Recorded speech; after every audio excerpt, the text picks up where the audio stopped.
क्या आपको पता है कि आपके स्टॉक मार्केट गेन्स असलियत में आपके है ही नहीं?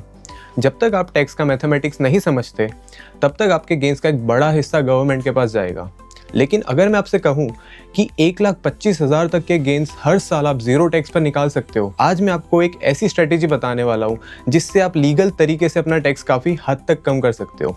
देखिए, सिंपल सी बात है, जब भी हम स्टॉक मार्केट में इन्वेस्ट करते हैं तो हमारा मेन गोल होता है पैसा ग्रो करना। हम चाहते हैं कि हमारा पैसा कंपाउंडिंग के थ्रू टाइम के साथ बड़ा हो और लॉन्ग टर्म में वेल्थ क्रिएट हो। लेकिन जैसे ही हम गेन्स बनाना शुरू करते हैं, उन गेन्स का एक सिग्निफिकेंट हिस्सा टैक्स में चला जाता है। और ऑनेस्टली उस वक्त थोड़ा सा अजीब लगता है, क्योंकि मन में एक थॉट आता है कि इतनी पेशेंस से इन्वेस्ट किया, रिस्क लिया और अब गेन्स का एक पार्ट टैक्स में चला जाएगा। लेकिन इंटरेस्टिंग बात यह है कि टैक्स लॉस के अंदर कुछ ऐसे प्रोविजंस दिए गए हैं जिनका यूज़ करके आप अपना टैक्स लीगली कम कर सकते हो। इसी कॉन्सेप्ट को कहते हैं टैक्स हार्वेस्टिंग। आज हम इस वीडियो में समझेंगे कि स्टॉक मार्केट में टैक्स कैसे लगता है, टैक्स हार्वेस्टिंग क्या होती है और कैसे प्रैक्टिकल एग्जांपल्स के थ्रू आप इसी स्ट्रेटेजी को यूज़ करके अपने टैक्स को काफ़ी हद तक कम कर सकते हो। तो वीडियो में बने रहिए एंड तक। सबसे पहले एक बेसिक कॉन्सेप्ट क्लियर करना बहुत ज़रूरी है, और वो है रियलाइज्ड गेन और अनरियलाइज्ड गेन। मान लो आपने किसी कंपनी में शेयर्स 1,20,000 रुपये में खरीदे और कुछ टाइम बाद उसी शेयर्स की वैल्यू बढ़कर 1,55,000 रुपये हो गई। अब आपको लग रहा होगा कि आपको 35,000 रुपये का गेन हो गया। लेकिन यहाँ एक इम्पॉर्टेंट सवाल है, क्या आपने वो शेयर सेल किए? अगर आपने अभी तक शेयर सेल नहीं किए तो ये जो 35,000 रुपये गेन है वो सिर्फ पेपर गेन है। फाइनेंस लैंग्वेज में इसे अनरियलाइज्ड गेन कहते हैं। मतलब गेन स्क्रीन पर दिख रहा है लेकिन अभी एक्चुअली रियलाइज नहीं हुआ। और जब तक आप शेयर सेल नहीं करते तब तक उस गेन पर कोई टैक्स नहीं लगता। लेकिन जैसे ही आप उस शेयर को 1,55,000 में सेल कर देते हो, तब आपका गेन रियलाइज हो जाता है और उस पर टैक्स लगता है। इसलिए एक सिंपल रूल याद रखिए, गेन तब तक अट्रैक्ट नहीं करता जब तक आप उसे बुक नहीं करते। अब समझते हैं कि इंडिया में स्टॉक मार्केट इन्वेस्टमेंट पर टैक्स कैसे लगता है। यहाँ दो टाइप के कैपिटल गेन टैक्सेस होते हैं, short term capital gain tax और long term capital gain tax. अगर आप किसी स्टॉक या इक्विटी म्यूचुअल फंड को एक साल के अंदर सेल कर देते हो तो जो गेन होता है उस पर 20% टैक्स लगता है। एग्जाम्पल के लिए मान लो आपने 90,000 का स्टॉक खरीदा और कुछ महीनों बाद उसे 1,10,000 रुपये में सेल कर दिया। आपका गेन हुआ 20,000 रुपये और इसी पर आपका 20% टैक्स लगेगा, मतलब लगभग 4,000 रुपये टैक्स देना पड़ेगा। लेकिन अगर आप इन्वेस्टमेंट को एक साल से ज़्यादा होल्ड करते हो तो वो long term capital gain category में आता है। लॉन्ग टर्म गेन्स पर टैक्स रेट 12.5% होता है। यहाँ एक बहुत इंपॉर्टेंट बेनिफिट मिलता है, हर फाइनेंशियल ईयर में 1,25,000 रुपये तक का long term capital gain completely tax free होता है।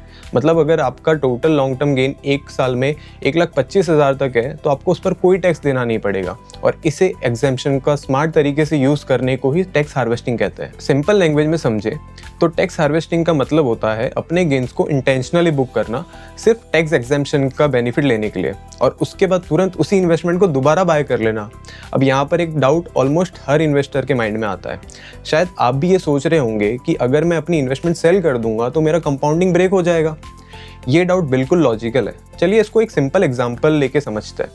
मान लो आपने एक शेयर 100 रुपये में खरीदा और कुछ टाइम बाद वो शेयर 130 रुपये हो गया। अब आपने उस शेयर को 130 रुपये से सेल करके तुरंत ही 130 रुपये में दोबारा बाय कर लिया। अब ध्यान से देखिए, पहले भी आपके पास एक शेयर था और अब भी आपके पास एक शेयर है। आपके पोर्टफोलियो की वैल्यू पहले भी सेम थी, मतलब क्वांटिटी भी सेम है और वैल्यू भी सेम है। आपने बस एक काम किया है, अपने कॉस्ट प्राइस को रीसेट कर दिया और टैक्स एग्जेम्पशन का बेनिफिट ले लिया। इस प्रोसेस में कंपाउंडिंग पर कोई नेगेटिव इफेक्ट नहीं पड़ता। अब यहाँ पर एक और क्वेश्चन आता है जो काफ़ी लोग पूछते हैं। लोग सोचते हैं कि क्या टैक्स हार्वेस्टिंग सिर्फ मार्च में कर सकते हैं? आंसर है नहीं। आप टैक्स हार्वेस्टिंग साल में कभी भी कर सकते हो। बस आपको अपनी इन्वेस्टमेंट चेक करनी है और देखना है कि कौन सी इन्वेस्टमेंट को 365 डेज से ज़्यादा हो चुके हैं। अगर कोई स्टॉक या म्यूचुअल फंड आपने एक साल से ज़्यादा होल्ड कर लिया है और उसमें गेन्स है, तो आप उसको सेल करके तुरंत दोबारा बाय कर सकते हो, ताकि आपको long term capital gain exemption का बेनिफिट मिल जाए। अब एक प्रैक्टिकल एग्जांपल लेकर देखते हैं जिससे टैक्स हार्वेस्टिंग का रियल इम्पैक्ट समझ में आएगा।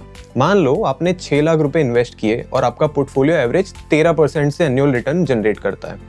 अगर ये इन्वेस्टमेंट 5 साल तक कंपाउंड होती है तो आपका कंपाउंडिंग के बाद इसकी वैल्यू रफली 11,05,000 रुपये के आसपास हो जाती है। मतलब टोटल गेन लगभग 5,05,000 रुपये है। अगर आपने ये इन्वेस्टमेंट 5 साल बाद एक ही बार में सेल किया तो इसमें आपको लॉन्ग टर्म गेन्स के अकॉर्डिंग 1,25,000 रुपये तक का एग्जेम्पशन मिलेगा एंड आपका टैक्सेबल अमाउंट होगा 5,05,000 माइनस 1,25,000 यानी लगभग 3,80,000।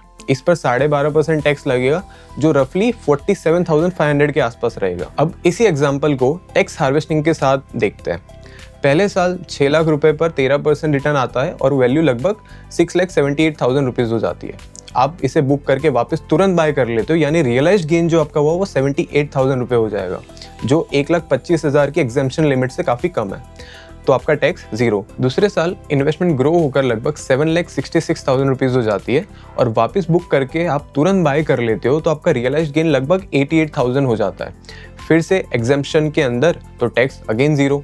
ऐसे ही तीसरे साल और चौथे साल कंपाउंड होते हुए आप 5वें साल में आते हो और वहाँ आपकी वैल्यू लगभग 11,05,000 रुपये हो जाती है। उसके अंदर आपका टोटल जो गेन्स है वो 1,27,000 रुपीज़ होता है।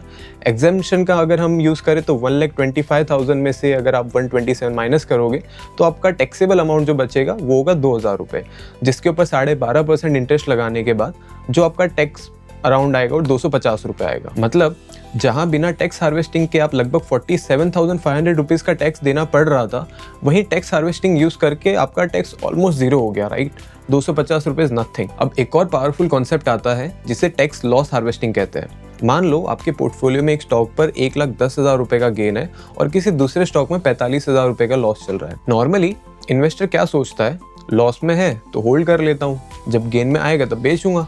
लेकिन टैक्स प्लानिंग में कभी कभी स्मार्ट स्ट्रेटेजी ये होती है कि लॉस को रियलाइज कर लिया जाए। अगर आप लॉस वाले स्टॉक को सेल कर देते हो और तुरंत दोबारा बाय कर लेते हो तो 45,000 रुपये का जो लॉस रियलाइज हो जाता है और वो आपके 1,10,000 रुपये के गेन को ऑफसेट कर देता है। अब टैक्सेबल गेन जो होगा वो आपका 65,000 रुपये के आसपास रह जाता है। काफ़ी एक्सपीरियंस इन्वेस्टर्स एक और स्ट्रेटेजी यूज़ करते हैं। वो मार्च के टाइम पर अपना पोर्टफोलियो ज़रूर रिव्यू करते हैं, क्योंकि मार्च फाइनेंशियल ईयर का लास्ट मंथ होता है। इस टाइम पर आप देख सकते हो कि पोर्टफोलियो में कोई ऐसी इन्वेस्टमेंट तो नहीं जहाँ लॉस चल रहा हो। अगर लॉस दिख रहा है तो आप उस इन्वेस्टमेंट को सेल करके तुरंत दोबारा बाय कर सकते हो, ताकि वो लॉस रियलाइज हो जाए और आपके गेन्स को ऑफसेट कर सके। यहाँ पर एक बहुत इंपॉर्टेंट चीज़ का ध्यान रखना बहुत ज़रूरी है। जब तक आप टैक्स हार्वेस्टिंग करते हो तो आइडियली आपकी सेलिंग प्राइस और बाइंग प्राइस ऑलमोस्ट सेम होनी चाहिए। मतलब अगर आपने किसी स्टॉक को 500 पर सेल किया है तो ट्राई करो कि उसे आप 500 पे ही वापस बाय कर लो। अगर सेलिंग और बाइंग प्राइस में ज़्यादा डिफरेंस आ गया तो बीच का जो गैप है वो आपकी कैलकुलेशन को अफेक्ट कर सकता है और कभी कभी स्ट्रेटेजी का बेनिफिट भी कम हो सकता है। इसीलिए हार्वेस्टिंग करते वक्त एक सिंपल रूल याद रखना चाहिए, सेल करो और इमीडिएटली बाय बैक कर लो। अब कुछ प्रैक्टिकल चीज़ें याद रखना ज़रूरी है। अगर आप म्यूचुअल फंड में टैक्स हार्वेस्टिंग कर रहे हो तो सबसे पहले एग्जिट लोड चेक करो। मान लो किसी म्यूचुअल फंड में 1% का एग्जिट लोड है और वहाँ आप 4 लाख रुपए रिडीम करते हो तो लगभग 4,000 रुपये तो आपके एग्जिट लोड लग गया। अगर आप टैक्स में सिर्फ 2,500 रुपये बचाते हो लेकिन एग्जिट लोड में आपके 4,000 रुपये लग जाए तो स्ट्रेटेजी का कोई बेनिफिट ही नहीं बचेगा। दूसरी इंपॉर्टेंट बात यह है कि कुछ म्यूचुअल फंड सिर्फ SIP इन्वेस्टमेंट्स अलाउ करते हैं, तो लमसम इन्वेस्टमेंट अलाउ नहीं करेंगे। अगर आप ऐसे म्यूचुअल फंड को सेल करते हो तो हो सकता है कि आप उसमें तुरंत वापस लमसम इन्वेस्टमेंट ना कर पाओ। इसीलिए टैक्स हार्वेस्टिंग करने से पहले चेक कर लेना चाहिए कि आपका mutual fund lump sum purchase allow करता है या नहीं। एक और अपॉर्चुनिटी यहाँ पे मिल सकती है। अगर आपके पास रेगुलर म्यूचुअल फंड्स है तो टैक्स हार्वेस्टिंग के टाइम पर आप उन्हें सेल करके डायरेक्ट म्यूचुअल फंड्स में स्विच कर सकते हो। डायरेक्ट म्यूचुअल फंड्स में एक्सपेंस रेशियो कम होता है क्योंकि उसमें एजेंट कमीशंस नहीं होते। मतलब एक ही स्टेप में आप टैक्स हार्वेस्टिंग भी कर सकते हो और अपने लॉन्ग टर्म एक्सपेंसेस भी कम कर सकते हो। और फाइनली एक टेक्निकल रूल समझना भी ज़रूरी है।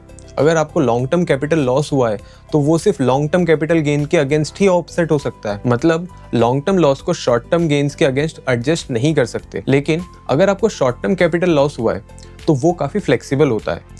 शॉर्ट टर्म लॉस को आप शॉर्ट टर्म गेन और लॉन्ग टर्म गेन दोनों के अगेंस्ट ऑफसेट कर सकते हो। आखिर में एक सिंपल सी बात याद रखना, स्टॉक मार्केट में वेल्थ क्रिएट करने के लिए सिर्फ रिटर्न जनरेट करना ही काफ़ी नहीं होता। स्मार्ट इन्वेस्टर एक और चीज़ देखता है, पोस्ट टैक्स रिटर्न। क्योंकि एक सिंपल रूल है, जो पैसा टैक्स में चला गया वो कभी कंपाउंड ही नहीं करेगा। इसीलिए इन्वेस्टिंग करते वक्त सिर्फ ये मत देखिए कि आप कितना कमा रहे हो, बल्कि ये भी देखिए कि उसमें से आप कितना एक्चुअली आपके पास रख रहे हो। कभी कभी स्मार्ट इन्वेस्टिंग का मतलब ज़्यादा कमाना नहीं होता बल्कि ज़्यादा बचाना होता है। अगर आपको ये वीडियो वैल्यूएबल लगा हो तो वीडियो को लाइक ज़रूर करें और चैनल को सब्सक्राइब करें, क्योंकि यहाँ हम इन्वेस्टिंग और फाइनेंशियल प्लानिंग को सिंपल लैंग्वेज में एक्सप्लेन करते हैं। और एक इंटरेस्टिंग क्वेश्चन, क्या आपने कभी अपने पोर्टफोलियो में टैक्स हार्वेस्टिंग स्ट्रेटेजी यूज़ की है? कमेंट सेक्शन में ज़रूर बताएं। See you in the next video.